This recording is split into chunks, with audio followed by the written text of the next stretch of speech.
Hello, everybody. Welcome back to the Back Row Podcast. I'm your host, Wyatt Flowers, here with Logan Connor, Gunnar Rupert, and Nick Titzer. And today we have a special episode dedicated to mental health because it is Mental Health Awareness Month. And if you guys want to go ahead and get started on that. So the month of September is, I believe it's national, right? National Mental Health Month. Yeah. And obviously, here at Greenwood, mental health is a big deal. It's a big factor of a lot of things we do around here.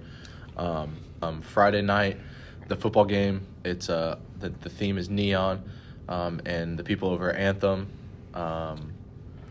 specifically Ms. Lob over there, Ethan's mom. He's on staff. And the Anthem guys, they'll be out handing out t-shirts, neon t-shirts, extra mental stuff, health, yeah. bunch of stuff basically just highlighting mental. I want to say it's like highlight mental health or something like the that. big quote that they're doing is like highlight mental health, and it's like gonna be like a big Anthem sponsor for Football players, athletes, they'll be handing out shirts, wristbands, stuff like that. Towels, all kinds of stuff. Kind of just to prepare everybody. Everybody has something for the game. Anthem will be there pre-game. They'll have a booth set up. I think you can go over there. You can talk to them about stuff. They'll probably have papers and things like that. I don't know the exact specifics. I spoke with Miss Lob about it at the JV football game a couple weeks ago. But yeah, I think it's a really, really cool thing that they're doing, and I think it's important for people to know, especially athletes, like that they matter. Their feelings matter. They're not just athletes. They're more than that. And I mean, everybody is more than just a person. They matter. Yeah. So I just think it's something really important. I'm really glad that we're highlighting it. Yeah, that's all I got. September 30th is the suicide walk. What is the name of it? Is it Light in the Darkness? Something like that. Spread light in the darkness. Or yeah, something like with that, a couple senior students. They started that. Well, we were juniors last year. Senior students, they started that. I think that's a really good thing too that we do to raise money and awareness. There's going to be a huge turnout this year. I mean, I know we spread it to. Senior Ava Smith got it all over radio stations. She's reached out to other schools, companies. She's calling people, trying to get everybody to be there. So I think we're going to have a really big turnout this year, and it is going to be for a great cause. Yeah. So I just have a couple questions here. We're all athletes. Yep. I guess I'll go with Wyatt for this one. Do you think someone can have mental toughness on the field and still struggle with mental health conditions such as anxiety or depression off the field? Absolutely. So I think that as an athlete, when you play a sport, you are really, like, in the moment, you're focused on that sport, right? You can still have anxiety or, like, the fear of failure in that sport while you're playing, but it can be an escape for somebody. And off the field, they could have problems at home. They could have problems in their own head. I mean, sometimes sports can be an escape, and I think that's good for them. Right. Nick, I'll go with you for this one. How do you think you can support a teammate who may be struggling with their mental health and you can see they're struggling? How would you go about helping them? I would just make it known that I'm there for them, and I'm always there to talk. And then, if it gets really bad, I can give them, reliable sources and stuff. And, we talk to a coach and stuff like that. And just, make sure that it's known that, we need them and they're known. Trusted Yeah. adult. Yeah. I want to add on to that, too, is that I've had teammates reach out to me and, talk to me one-on-one about things. I say it's and really tough. And that helps a lot. I will say that. That does help, and it means a lot to the person. If you are thinking about either texting a teammate or talking to them one-on-one about if they're struggling or how they can be better, it really does help as a person who has received that before.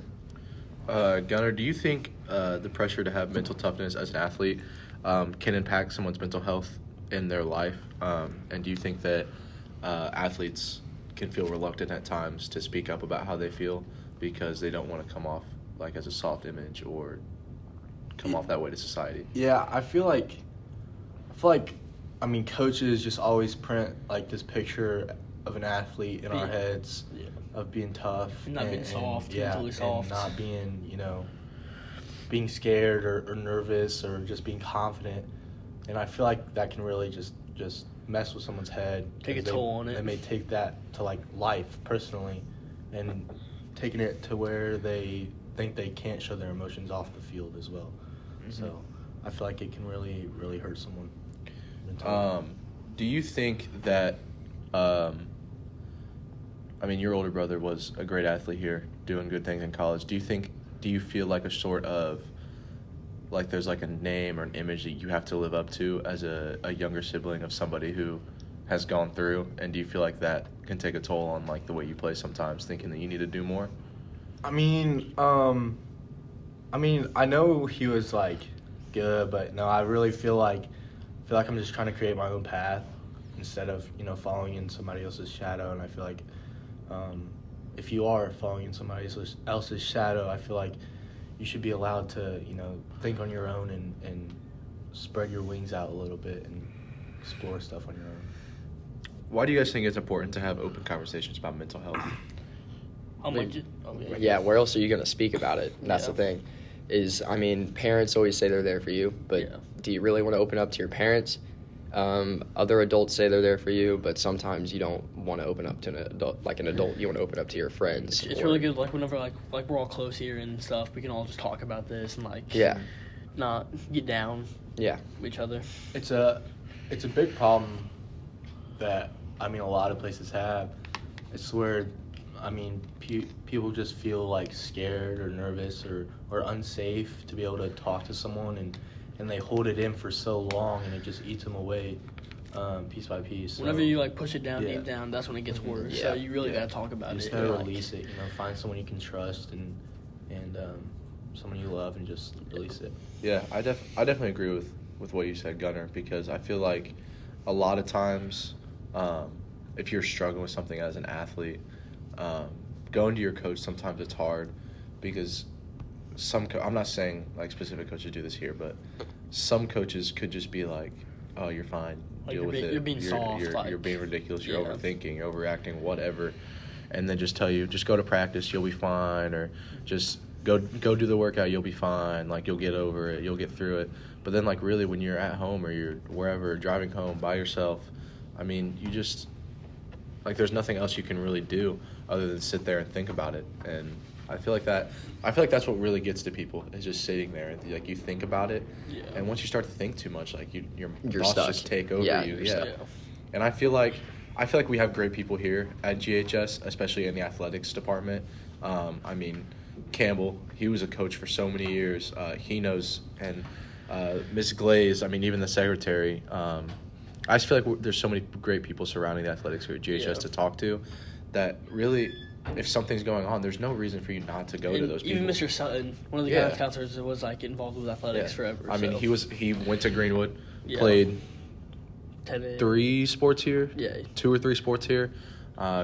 Counselor now, was a teacher. Like, there's so many great people around here that we have to our utilization that we can go to and talk to about things.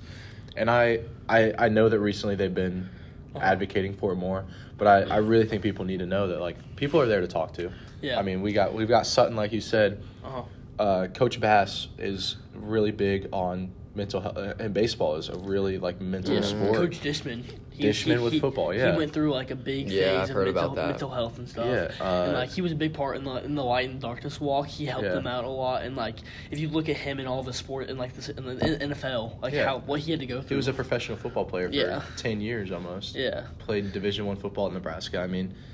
People go through it no matter what they play. Like football players put off this persona that they're supposed to be tough and they don't have feelings and all that, but everybody has feelings at the end of the day. And everyone will go through stuff, and you have to talk about it. And you just have to get it out.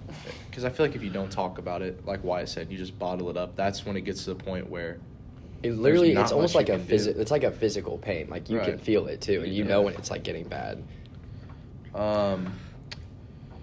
Is there anything that you guys think adults should know when it comes to teen mental health, and how do you guys feel it is best to support and help a teen or young adult that is struggling? I really think that it's like whenever parents are like keep on asking you and stuff and like keep on like bugging you about it, I just feel like they should wait and like for the kid to open up. I agree. Because like that's how you know like they really like are struggling. I feel. Like you can struggle without. Yeah, you don't want to pry. Yeah, like, you don't want to to pry out of your child because it's just gonna make it worse. You just really want to like let it.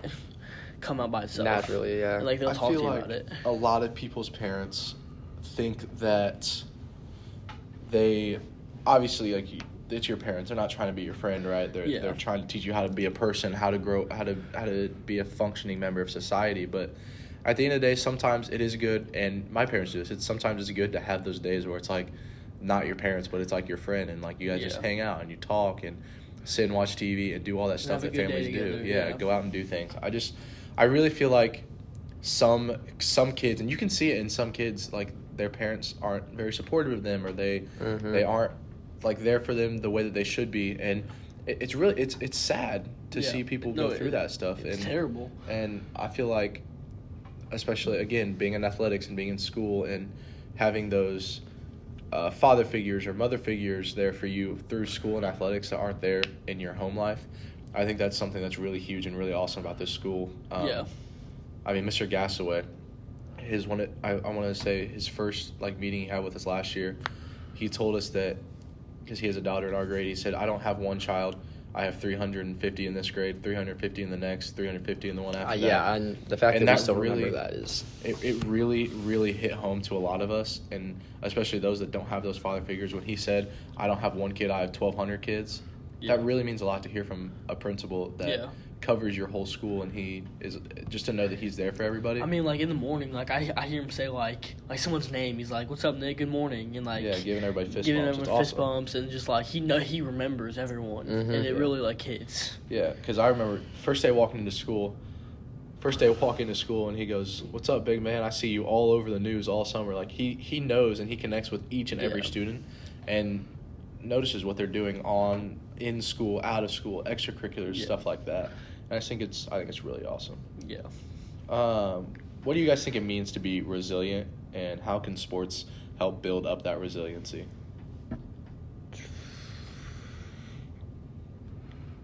I couldn't tell you.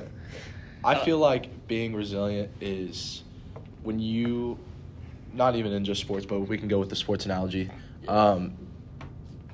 You see that wall in front of you, or you see that really good team in front of you. Like in baseball, we'll go baseball specifically. Me and Wyatt, we play in a really good baseball conference, and one of the top teams is always Mooresville. Mooresville's a really talented baseball school. Our sophomore season, we went down to Mooresville on Tuesday night, and they whooped up on us. Like, what was it? Like they won by like 14, it was like 15-2, 15-4. It was an awful game, raining the whole time. We just really it was literally just a miserable day. We for, played everyone. We played bad. It was bad weather. We just did not compete with them whatsoever. So we go into night 2 of the conference series. Every conference series we play 2 games. We're going into night 2. We've got Big Mike Vesley on the mound for us, and I hate to say it, but I feel like he was one of the only guys out there that really felt like he was about to take them down. And he wanted it too. He was resilient all night. He saw that brick wall in front of him and just ran right through it. We took down Mooresville, and we built off of that. I feel like when you see a person around you that is resilient and has that resiliency to take down not even a team, but to go at an assignment, a group project in school, and you have 1 or 2 kids in there that are like, oh man, this is a really tough project. But then you got that other kid that's in your group, and he's like, no, we got this. Like, I feel like to go along with resiliency, you have to be encouraging and encourage people around you to be resilient and realize that, yeah, something might be hard, but if you try your hardest and you really put your nose to the grindstone and really try, you can do anything. Yeah. Anything you really put your mind to. Yeah, I feel like in sports, resiliency is important, and in the classroom, resiliency is important. If you're struggling in a class, you just got to keep going. Home life resilience is important. Yeah. It's just everything. The word stigma is thrown around a lot with mental health. That's a stigma in the stigma. Mm-hmm. So what do you guys think there is? Sorry, let me rephrase that. Do you think there is stigma to seeking out mental health services, and do you think that stigma has improved over the years? Because I know the NFL does a whole thing with in the stigma, I feel like stigma is ending the talking down on or the shade on asking for help, and I feel like people need to stop doing that. I just really need to know what stigma means. It's like Stigma? it's like what I just described. yeah, like Okay, the talking yeah. talking down on people. Oh, Because talking now. Okay. Say you are having mental health issues. Yeah. And you come to Wyatt, and I'm sitting next to Wyatt, and I hear you talking to Wyatt. You're like, "Hey, man, I'm really struggling," and I'm like, "Loser, why are you struggling? There's Yeah. no reason to struggle. Okay. Just don't be upset anymore. Don't be Yeah. depressed. Like, Like don't be that's soft. that's the stigma." Okay. So, Mhm. what do you guys think there is? Like, what kind of stigma do you think there is against seeking out mental health? Okay, so I'm not saying anything at Greenwood. I'm saying this in general. this but, is literally just just natural. natural in general. But a lot of times, a lot of coaches and like a lot of teachers. I'm not really teachers, but like mostly coaches and a bunch of other like athletes and higher up authorities will be like, just don't be soft. Yeah. And they'll say that a lot, and they'll be like you're fine, just like toughen up, and just like. There's really no backbone to just don't Yeah. be soft. Like people just like you go to your coach and you're like, "Hey, I'm struggling right now. Yeah. I think I need to take a couple days to really find myself again, and build my mental health back up." And they say, "Oh, you're just being soft." Yeah. It's like the There's- whole be a man thing. Yeah, Yeah, there's so like you- no man. backbone to that. Like Yeah. I understand be a man, like What you're trying be supportive, support your Yeah. family, that kind of stuff. Yeah. But like you can still be a man and also struggle mentally. Like Yeah. there's nothing wrong with being a man and being manly or whatever, being And tough, then- and also having also struggling mentally. Like everyone always has some problems, you know what I Yeah. mean? Like, you can no one can even control it. It's like because like that's where you gotta highlight mental health, like the big thing Exactly. that we're all doing. What would you guys say is your best resort to helping, like when you get into a bad stage of your life? What are some things that you do to try and get yourself out of that hole and get back to yourself? I love listening to music. That's what I'll do. Yeah. And I have records, and I'll throw them on a record player and just sit with my mom and listen to my records.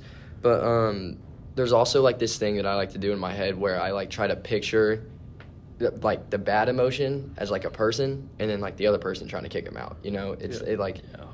it kind of helps to like actually think about like, okay, you're gonna be fine as long as this person leaves you alone. So you try to block out that person. That's a really good like image. Yeah. I like that.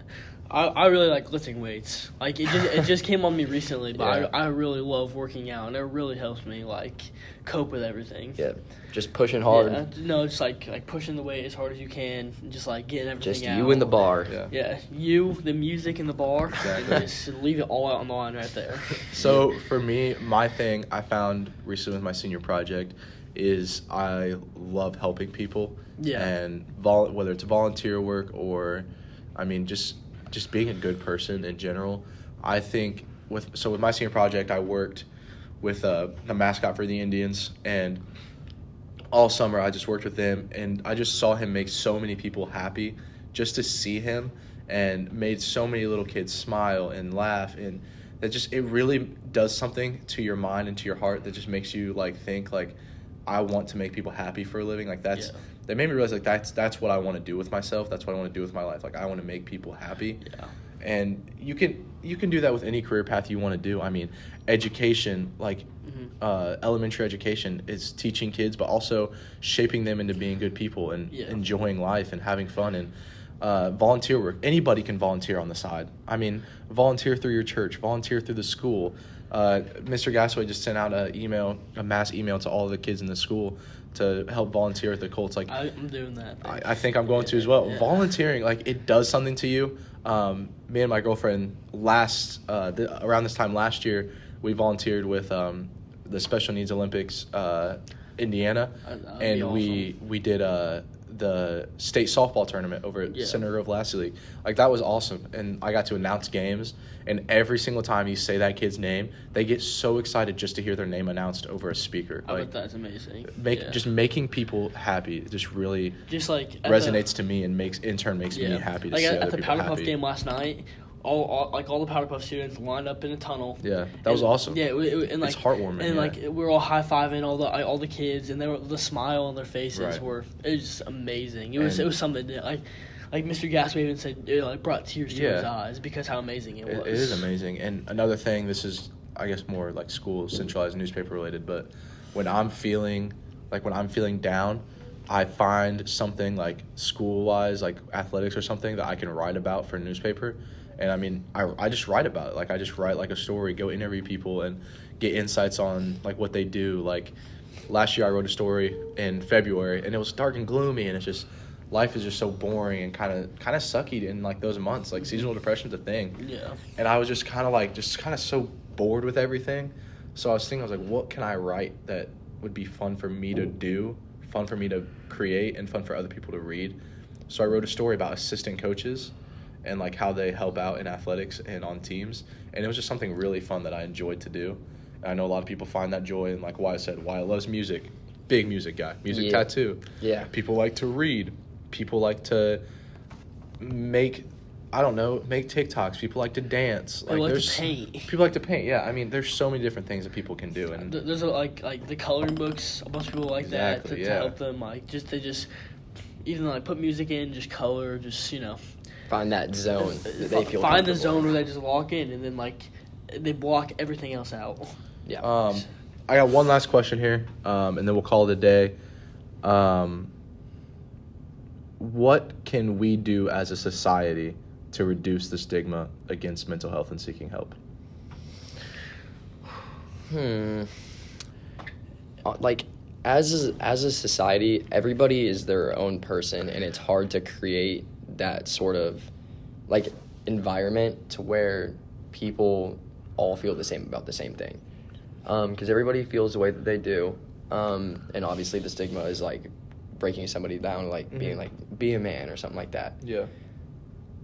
And maybe that's what they said in the past. I mean, you got like maybe in the 60s, the 70s, 80s, you got like all these things that are different from how they are now. Mm-hmm. But we need to like learn how to adapt to how things are now. Yeah. I think. And that's the only way that I think we can do it. I think there's just so much more pressure on people now than there was then. I mean, with social media, everybody's trying to be this perfect image on social media and make it seem like they're just this perfect person, and it just messes with people. And I think as a society, teenagers especially, we need to realize that not everybody's going to be like us. We don't need to have all these cliques and make everybody fit in, and they don't fit in because they're different than us. And I just wish there was more awareness, especially at our age, for people to believe that. Yeah, I totally agree with that. All right, well, that should be it for this episode. I'm here with Logan Connor, Gunnar Rupert, Nick Titzer, and I'm your host, Wyatt Flowers. See you in the next one.